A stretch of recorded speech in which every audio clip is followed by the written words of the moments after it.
عیسیٰ کی حقیقت اس سے تن کے برابر بھی زیادہ نہیں ہے۔ اسی طرح ہرقل نے جب اس کو حضور کا نامہ مبارک پہنچا، اس نے جو بھی پیغامبر آئے تھے ایلچی، ان کا اکرام کیا، احترام کیا۔ وہ عالم تھا، جان گیا کہ یہ نبی آخر الزماں ہے، چاہتا تھا کہ میں ایمان لے آؤں بشرطے کہ میرے سارے درباری سپہ سالار بھی ایمان لے آئیں۔ جیسے کہ سن 300 عیسوی میں پوری رومن امپائر نے عیسائیت اختیار کی تھی، اس سے پہلے وہ بت پرست تھے۔ 300 عیسوی میں سلطنت روما کا جو ایمپرر تھا وہ ایمان لے آیا حضرت عیسیٰ پر۔ اس وقت تک ظاہر بات ہے اسلام حضرت عیسیٰ کا دین تھا، حضور تو ابھی آئے نہیں، حضور کے آنے میں تو ابھی 300 برس باقی ہیں۔ وہ عیسائی ہو گیا، پوری مملکت عیسائی ہو گئی، تو وہ نظام جو تھا حکومت کا برقرار رہا، انٹیکٹ رہا۔ ہرقل یہ چاہتا تھا کہ اسی طرح میری پوری سلطنت ایمان لے آئے تو میری حکومت برقرار رہے، لیکن یہ کہ اس کے جو درباری تھے اور اس کے بڑے بڑے جو سپہ سالار اور جرنیل تھے انہوں نے ریجیکٹ کر دیا، اور یہ بادشاہت کی بیڑی اس کے پاؤں میں پڑی رہ گئی۔ ایمان تو نہیں لایا لیکن پہچان گیا تھا حضور کو صلی اللہ علیہ وسلم۔ اور اس سلطنت روما سے پھر آپ کو معلوم ہونا چاہیے کہ مسلمانوں نے اس کی 3 ٹانگوں میں سے 2 ٹانگیں توڑ دی، پورے شمالی افریقہ سے نکال باہر کیا، پورے مغربی ایشیا سے، یہ شام اور ترکی کا علاقہ اناطولیہ نکال دیا، اور اس کی سلطنت محدود رہ گئی یورپ کے اندر۔ تو یہ عظیم کام ہوئے ہیں حضرت عمر رضی اللہ تعالی عنہ کے عہد میں۔ اب سوچئے اس عظیم ریولوشن کا بھی کوئی کاؤنٹر ریولوشن ہونا چاہیے تھا کہ نہیں؟ ایرانی بڑے زبردست نیشنلسٹ لوگ تھے، نسل پرست، اپنی نسل پر فخر کرنے والے، ہماری روایات عظیم ہیں، ہم خسرو کے وارث ہیں۔ اور آپ کو معلوم ہے کہ آخری جو بادشاہ تھا رضا شاہ پہلوی، وہ چاہتا تھا کہ خسرو کے دور کی عظمت اور سطوت کو دوبارہ لے آئے۔ 2500 سالہ جشن اس نے منایا تھا، وہ چاہتا تھا وہی شان میری ہو جائے جو خسرو کی تھی۔ یہ جو ان کے اندر نیشنلزم تھا، جب ان کی سلطنت کے پرچے اڑ گئے حضرت عمر رضی اللہ تعالیٰ عنہ کے ہاتھوں، تو ان کے دلوں میں حضرت عمر کی دشمنی، وہ خون کے پیاسے ہو گئے عمر کے رضی اللہ تعالیٰ عنہ۔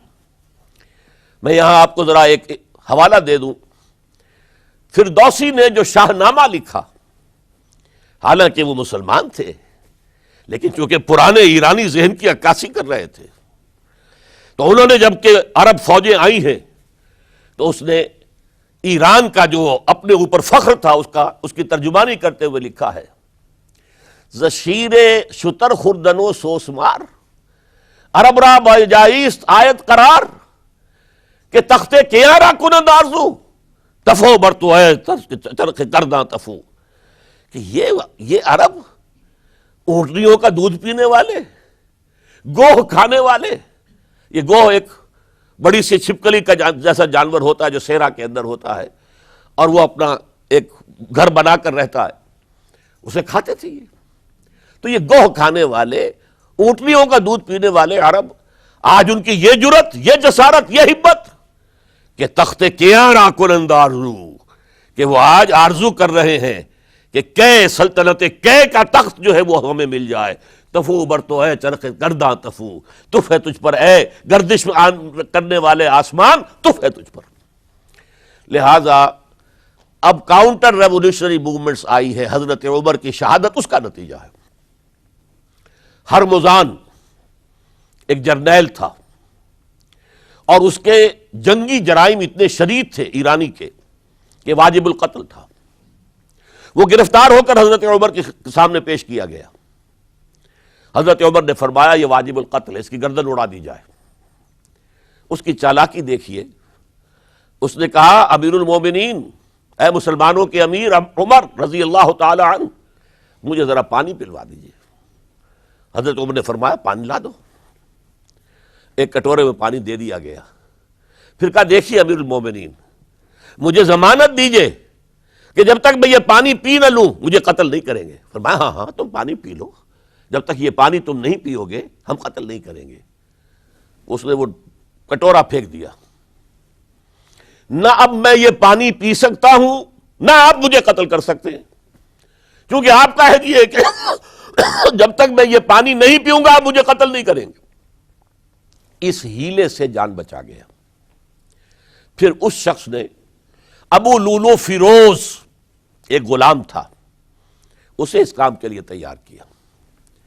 حضرت مغیرہ ابن شعبہ کا غلام تھا وہ، اور حضرت مغیرہ نے اس سے روزانہ کی ایک اجرت کہ تم کام کرو، مجھے صرف 7 آنے روزانہ دے دیا کرو۔ اس نے آ کر حضرت عمر سے کہا کہ میرا جو آقا ہے مغیرہ ابن شعبہ، یہ مجھ سے بہت زیادہ طلب کرتا ہے۔ حضرت عمر نے پوچھا کیا دیتے ہو؟ 7 آنے۔ تم کرتے کیا ہو؟ کہ میں نجار بھی ہوں، میں لوہار بھی ہوں، میں یہ کام کرتا ہوں۔ فرمایا اتنے پیشوں کا جاننے والا اس کے لیے یہ روزانہ کا ٹیکس یہ زیادہ نہیں ہے، یہ تمہیں دینا چاہیے۔ اس نے کہا میں چکیاں بھی بناتا ہوں۔ حضرت عمر نے فرمایا پھر ایک چکی ذرا مجھے بھی بنا دینا۔ کہنے لگا آپ کے لیے تو میں ایسی چکی بناؤں گا کہ جس کی آواز دنیا بھر میں جائے گی۔ وہ شخص ہے اور ہرمزان کی سازش کے تحت وہ ایرانی جسے بعد میں ایرانیوں نے کیا کہا، جس نے قتل کیا حضرت عمر فاروق کو، حضرت ابو لولو فیروز۔ آج بھی ایران میں اس کی قبر کی تصویریں بکتی ہیں بازار کے اندر، حضرت ابو لولو فیروز۔ وہ آیا ہے مسجد نبوی میں، اور آ کر اس نے جبکہ حضرت عمر رضی اللہ تعالیٰ عنہ امامت فرما رہے حملہ کیا، 5-6 وار خنجر کے کیے۔ حضرت عمر رضی اللہ تعالیٰ شدید مجروح ہو گئے۔ یہ انتقام تھا جو عجم نے، وہ سلطنت کے جس کے ٹکڑے ختم ہو گئے تھے، جس کا ٹکڑے کر دیے گئے تھے، اس نے انتقام لیا عالم اسلام سے۔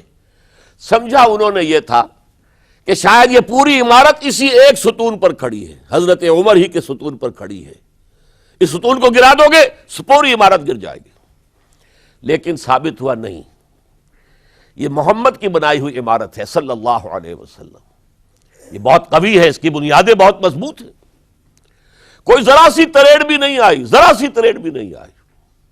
حضرت عمر فاروق کی شہادت کے بعد حضرت عثمان رضی اللہ تعالیٰ عنہ کا دور خلافت شروع ہوا، اور جوں کا توں جو قافلہ چل رہا تھا آگے چلتا چلا گیا۔ حضرت عثمان رضی اللہ تعالیٰ عنہ کے بارے میں بہت قیل و قال ہے، ان پر تنقیدیں بھی کی، اپنوں نے بھی کی ہیں، دشمنوں نے بھی کی ہیں۔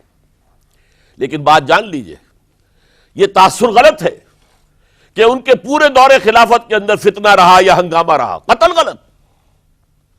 10 برس خلفائے راشدین میں طویل ترین دور خلافت حضرت عثمان کا ہے رضی اللہ تعالیٰ عنہ، 12 برس۔ حضرت ابو بکر کے تو 2.25 برس تھے، حضرت عمر کے 10 برس تھے، ان کا 12 برس، اور 12 میں سے 10 سال ایسے تھے بعین ہی جیسے حضرت عمر کے 10 سال تھے۔ امن و امان ہے، سکون ہے، چین ہے، اور قافلہ اسلام بڑھ رہا ہے، فتوحات کا دائرہ بڑھتا چلا جا رہا ہے، فتوحات سیلاب کے مانند آگے بڑھ رہی ہیں۔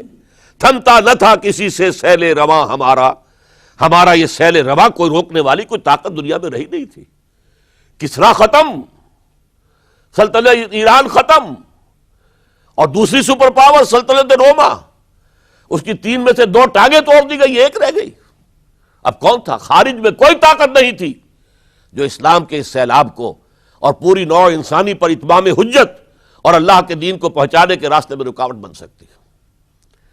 اب ایک فتنہ اٹھا، دیکھیے حضور کی کنفنٹریشن 3 مذاہب سے ہوئی تھی۔